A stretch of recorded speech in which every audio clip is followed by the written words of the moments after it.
As you guys know, I'm incredibly fair in all of my drama and current event coverage. I try to be as unbiased as I possibly fucking can. You guys know everybody hates Pirate Software, but I cover him very neutrally and very factually. Pirate Software completely obliterated his own career because he has no way to apologize for his own wrongdoings. That being said, he got a lot of shit that was completely undeserved by people, in my opinion, who were far worse. However, they weren't in the spotlight. But Pirate Software has attempted to make a comeback, and apparently it did not go well. So let's get on to it. The level of stupid that I just had to receive just wants me to sit Oh, by the way, like, comment, and subscribe. It actually really helps boost me in the algorithm. Thanks, boys. down, grovel on my knees, and be like, "I'm so sorry, Mr. Yamato." You make a bad poll, you make a bad call, that's on you. That is the most arrogant statement on the planet, bro. So Pirate Software pretty much tanked his entire reputation, disappeared for a while, and then came back thinking everyone just forgot. Yeah, people are never going to forget that, man. This is the internet. I have shit that I did 8 years ago still being used against me till today when I had like 70 viewers. You're never going to move past what I consider to be one of the biggest internet cancellations since fucking Mizgif. But his comeback backfired so spectacularly that he's basically speedrunning his own downfall for a second time. So the internet's favorite Bob Ross of coding just proved he learned absolutely nothing from losing almost 90% of his audience last. Yeah, I like to fact check these. He says 90%. Let's actually pull up what is a very staggering fall off. If you have not seen the factual data of how hard Pirate Software has fallen off, I mean, dude, I get more viewers now, which is insane to even think about. This guy used to average 15,600 viewers. And because he could not say that he's sorry, he is now down to averaging 2,000 viewers. That's not 90%. That's more around like 80%. But he is still losing tens of thousands, sometimes hundreds of thousands. Look at that. Minus 107,000 followers in 1 month. And he's still on a downward trajectory. And I'll be honest, I don't think it's going to get any better.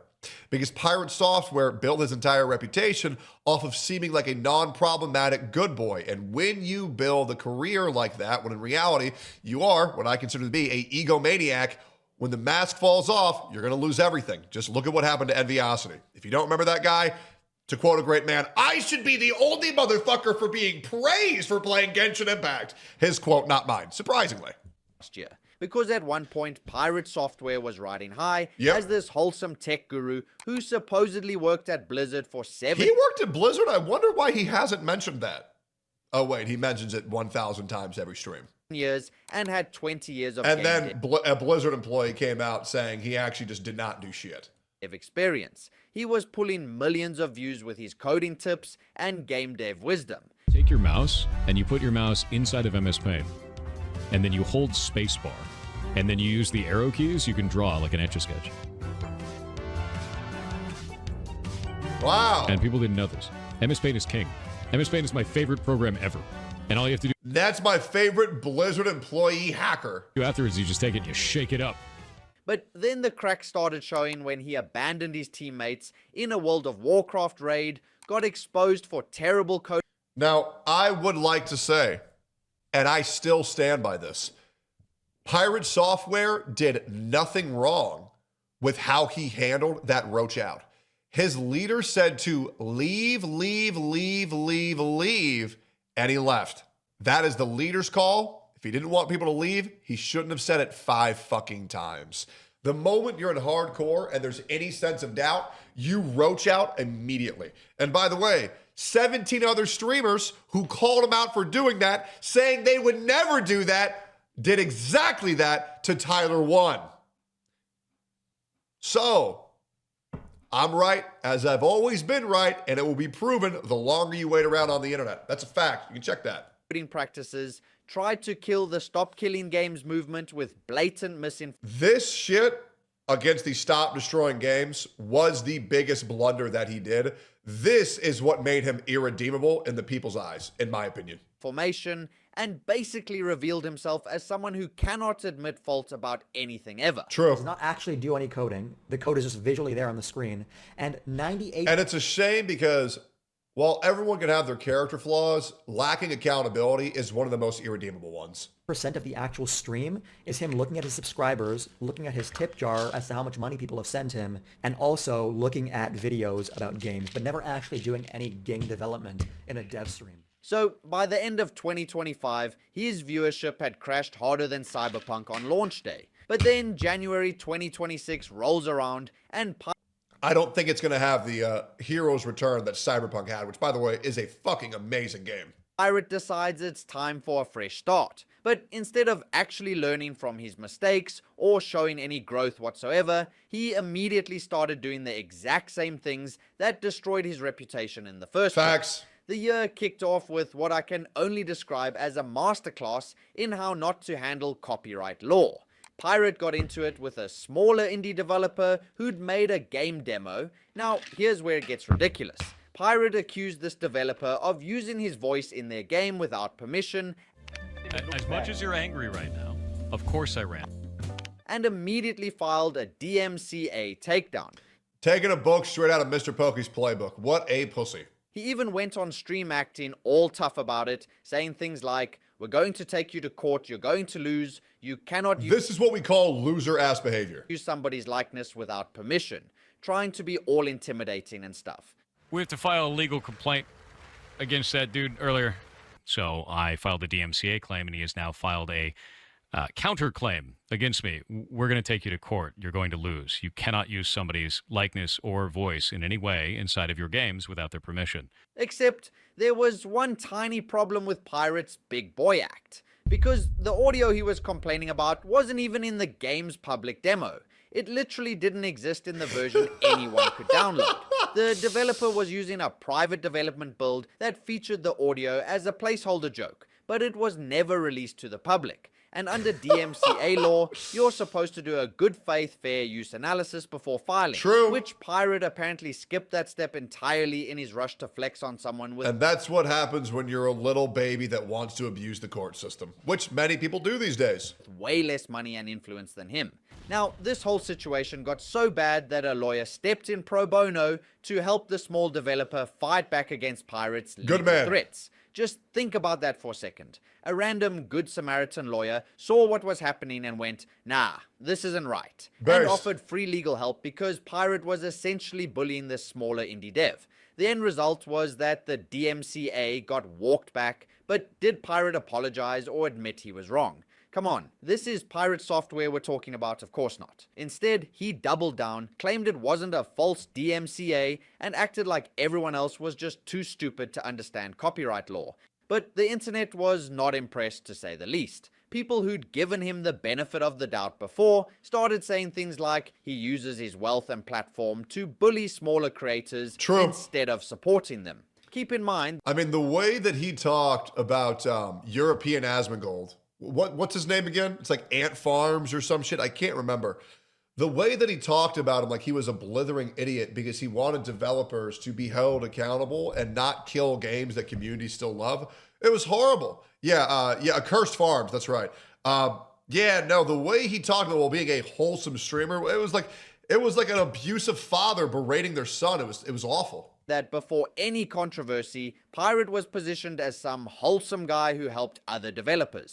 And unfortunately, you'll realize this with a lot of wholesome content creators is that you have to understand, no, you don't know human beings like that in real life. You look at these people and you're like, wow, they're so nice and wholesome all the time. They're like the best person I've ever met. Well, that's because it's just a mask. People like that don't exist. I'm sorry. If your content creator never gets into any controversy ever, it's because they're calculated as fuck and they're wearing a mask. The reality is normal people do cause issues. Normal people do lash out. Normal people do have emotions other than happy and smiles. But they put it on as a show for you guys. And when that mask falls off, it's very hard to ever get that immersion back. But yes, I don't know a single content creator that's all wholesome and smiles that isn't actually just a fucking jackass. And I'm cool with jackass content creators. What I'm not cool with is content creators pretending to be something that they're not. But if you thought that was bad, unfortunately, we're just getting started. Because in late January and early February, Pirate hosted Pirate Jam 18, a game jam event that participants... I Show Speed. Brother, I Show Speed named his dog the N-word and would like scream and like throw his animals. I don't think I Show Speed is hiding anything. That dude has had his lows. That guy face fucked his web camera with his cock, right? Like that dude has had psychotic breakdowns because a dog went ugh in a fucking mobile app. I don't think Speed is hiding anything. Have since labeled one of the worst managed popular jams in recent memory. And the reasons why are actually insane. First, he also told a woman, if me and you were the last people on an island, would you have sex with me? And when she said no, he said, who's gonna stop me? Like, I'll be real. Like, I don't think Speed is hiding anything. Like, people know he's a troubled individual. People know he's a real individual. first off, he disabled all the community features on itch.io. Like, the entire point of a game jam is for developers to play and review each other's work, build community, and get feedback. But Pirate said nah, and killed the public rating system and karma features. So immediately there was zero incentive for participants to actually engage with the event properly. Then comes the judging process, which was somehow even worse. Judges reportedly spent as little as 5 minutes per game. Bruh. 5 minutes for games that developers had poured endless hours of work into. Yep. There were over 400 entries, and the judging was so rushed, it was basically meaningless. But here's the real issue. During his top pick streams, where he showcased his favorite entries, Pirate showed massive favoritism. He'd barely make it through some games' tutorials, spending maybe 2 minutes before moving on. But then he'd spend 30 minutes playing games that featured his pet ferrets or looked similar to his own project Heartbound. Yeah, that's just not a good look. Especially when you're trying to guise yourself as like doing something for the community and then you just do blind favoritism. Not a good look at all for getting your rep back. So the bias Especially insulting the devs that worked very hard to get a submission for your game. It's very fucked up. was so obvious it hurt to watch. Because developers who'd worked their butts off and followed Yep. the rules perfectly got completely ignored, while games that pandered to Pirate's personal interests got showered with attention. Yep. And when people started posting constructive criticism about this Let me guess, all deleted. obvious favoritism in the reviews, Pirate's moderation team went nuclear. There it They is. started deleting critical reviews and permanently banning developers from all Pirate software spaces. There it is. Or simply pointing out that And this is what happens when you're a very insecure man, bro. Not a good look. the judging seemed unfair. So let me repeat that. People entered a game jam, followed all the rules, gave honest feedback about the process, and got permanently banned from every Pirate software community for their trouble. Yeah, that's not how you build goodwill. Nope. That's how you build a reputation as someone who can't handle any criticism whatsoever. But this is Pirate software we're talking about, so we already knew that. He's just doubling down once again. So the backlash was immediate. Former participants were calling the whole thing disrespectful and poorly organized. One developer summed it up perfectly by saying the judging felt performative rather than genuine, and that Pirate seemed more interested in promoting his own brand than actually celebrating indie games. But wait, That's a there's shame. more. Because I was really trying to root for Thor and maybe he'd get some therapy and like a tone for what he did. Because I don't think what he did was like that you can't come back from it. Like all he has to do is just say, yeah, sorry, I had my head up my own ass. And like the solution for his problems is right there.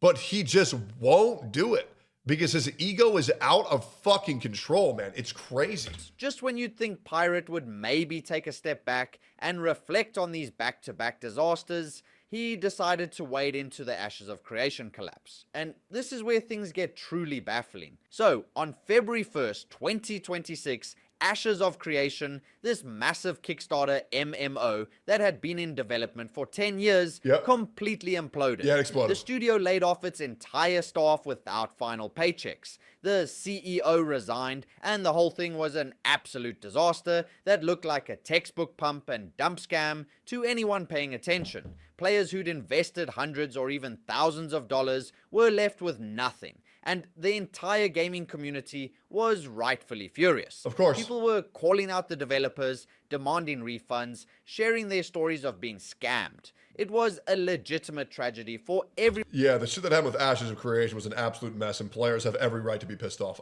including me. I was also pissed off because I also wanted to play that game. who'd believed in the project. And then They shut that shit down so quick. Pirate Software rolled up to defend the developer. He jumped on social media, He's always on the wrong side of history, man. It's like impressive. claiming the game was doing just fine until the last few months. He positioned himself as this insider authority figure who knew better than everyone else about what really happened, and basically tried to gaslight people into thinking it wasn't as bad as it clearly was. But the audacity of trying to defend a studio that literally didn't pay its employees their final checks is genuinely disgusting. True. People then accused Pirate of making himself the center of a tragedy that had nothing to do with him. They pointed out the massive irony of someone who spent years criticizing AAA studios for lack of transparency, now defending a project that spectacularly failed its players and employees. Some people even speculated that Pirate had a financial interest in defending Ashes since he'd been a massive promoter of the game. I mean, and they're most likely right. Once again, just speculation, but I wouldn't really put it past him at this point. But once again, that's all alleged. There's nothing provable about that. But it seems pretty sound to me, to be honest. I don't understand why a guy like Pirate, who once again has built himself up, like criticizing AAA devs and trying to building up indie devs, would defend a company that's not paying its employees. That makes no sense. And had referral codes that would have earned him money if it succeeded. Now, whether that's true or not, the optics were still terrible. True. When a game that people spent real money on completely collapses and screws over both players and employees, Yeah, he could also just be really fucking stupid, which is also very plausible.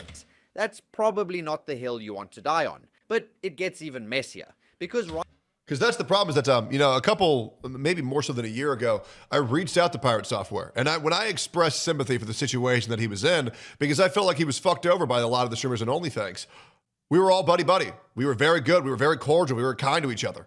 The moment I was critical of him, he, blocked me and unfollowed me, immediately. And I was like, bro, are you serious? I understand when you, block someone because they're, slandering you or defaming you. But to do that shit just because someone's being very fair and very critical of you is just man, it just screams insecurity. right as Ashes was imploding and employees were losing their jobs, Pirate decided to publicly throw one of those employees under the bus. Margaret Crone, who'd been a community manager for Ashes, had dealt with Pirate months earlier when he reported players harassing him in-game. She'd explained they had a small mod team and were backlogged, and that not every harassment report results in permanent bans on first offense, which is a pretty reasonable response. But when people started questioning Pirate's defense of Ashes, he leaked their entire DM conversation and accused Margaret of lying about how she'd handled his reports. Except when people actually read the leaked DMs, it became obvious Pirate had completely misrepresented what she said. She was talking about harassers calling him names, not getting permabanned, while Pirate claimed she was talking about death threats against LGBTQ players. So he basically lied about the timeline to make himself look like the victim. And he did all this while Margaret had just lost her job and was trying to help her former co-workers find work. So Pirate's pettiness and ego on display was a God damn, man. And when you know that Pirate Software used to look like this and also sound like this, yes, I'm also underneath the impression that Pirate Software fakes his voice because, he fakes everything else. He just really starts to make a lot more sense to you. astonishing. Because what makes this whole comeback attempt even more pathetic is that none of this is new behavior. True. This is exactly what got Pirates in trouble last year. The refusal to admit mistakes, the condescending attitude toward anyone who disagrees with him, True. and the need to always be right, even when he's obviously wrong. True. The guy had months to reflect, work on himself, and maybe develop some humility or self-awareness. Instead, he came back and immediately started the exact same cycle. It's gotten so bad that the internet even has a term for this now. They're calling him a glorified lolcow, which is brutal, but honestly, pretty accurate. because a lolcow is someone who consistently generates drama and mockery through their own actions while seemingly being oblivious to how they're perceived. Insane. And that's exactly what pirates become. Every time he tries to defend himself or assert his authority, he just digs the hole deeper. So looking at his metrics tells the whole story. His YouTube views have cratered from millions per video. No way those are his YouTube views. No way. Oh my God, it's real.